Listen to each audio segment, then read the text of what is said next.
Hello everyone, this is a quick update on all things related to our now former Moortown location. There's been an update in regards to the appeal that we submitted, and sadly it is not a good update. Not because our appeal was dismissed or deemed invalid or anything like that, but just that yet again it seems like the whole system is designed to affect the business, affect education, affect the arts. The reason why I'm saying all this and somewhat bold and inflammatory statements is because this is exactly how I'm feeling this morning, is that I'm being attacked. I'll give you the latest. I was sent an email by the Planning Inspectorate, and I shall present screenshots and receipts, if you will, of these exchanges. But in this exchange, we were told that we could provide comments on the latest developments. I read the comments made by the LPA, which is the planning authority from Leeds City Council, and then I read the comments made by the neighbor who filed the noise complaint. And not only these comments are full of lies and just a lot of misstatements and distortions of the truth, such as that we refuse to do any soundproofing improvements, which is not true at all. In fact, we said multiple times that we were looking into quoting the works or getting quotes, I should say. What suspended that intention, not stopped it, but suspended it, was the fact that the planning permission issue also arose. And when that happened, that left me in this impasse where I couldn't do either or, because I would risk losing the investment. If I paid the £800 application fee to change my use class, right, for the planning permission issue to be solved, I could still get my noise complaints coming through. If I fix the noise, I could still get the planning permission issue to bite me back in the bum. The issue was that I was caught between two problems that were in themselves incompatible, because one problem did not automatically solve the other. If it did, I would have solved it 7 months ago, right? If I knew that solving the noise issues, e.g. soundproofing the place, would have solved the use class problem, no problem. I would have done that, bish bosh bush, and we would be done by now. The problem is that I was told outright that I would not be given any guarantees that one thing would solve the other in either direction, right? And from that point on, I'm stuck.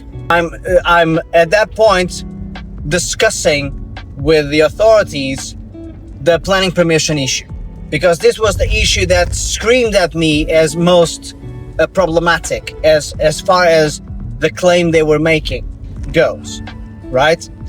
I still believe that we were and are operating under the correct use class.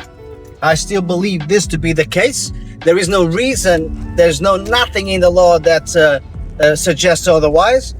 And yet, when I read comments from the legal authorities or from neighbors, the neighbors, hey, they're making their case. There's a lot of lies in there, and I will be addressing those, but such as that we operate 6 days a week from 9 a.m. to 8 p.m., which is not true. During weekdays, we operate only for 3 hours a day, claiming that fundamentally we've taken away their lives, which is like, you live above a parade of shops. Perhaps not the sanctuary that you're looking for is not there. But anyway, that's my irritation speaking. Forgive me. The reality is that the situation is still unfolding. The Planning Inspectorate sent me, I would say, a couple of passive-aggressive emails, which again shows that there's a bias in this conversation that I'm not willing to accept. We were told that, we cannot add hyperlinks to our comments, and I should know this. And should I?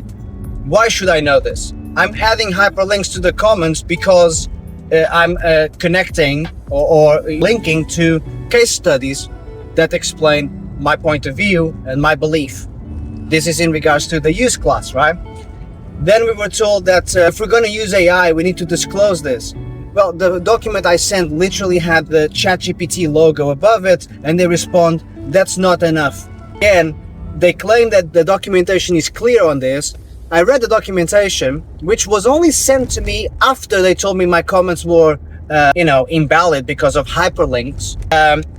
Instead of telling me, oh, I'm so sorry, could you send this back, but without the links, etc., etc. No, it was very like, you should just know this. First of all, I shouldn't just know anything.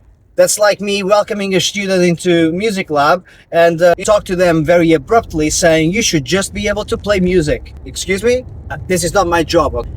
I'm submitting a claim, I'm submitting an appeal, and I'm just a regular good old citizen, right? I don't know how to file these things, nor I have to know.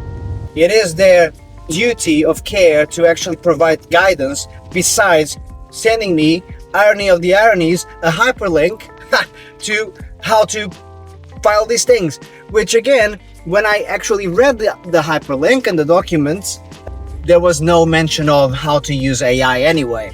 It's just the same chasing my own tail feeling that I get when I'm dealing with these things, where I'm wasting time, but I must stand my ground and push forwards. To finalize, because this is a long video now, I will be sharing some updates on prospective new locations. I have at least 3 options on the table at the moment, but of course the costs involved are still an obstacle as we speak.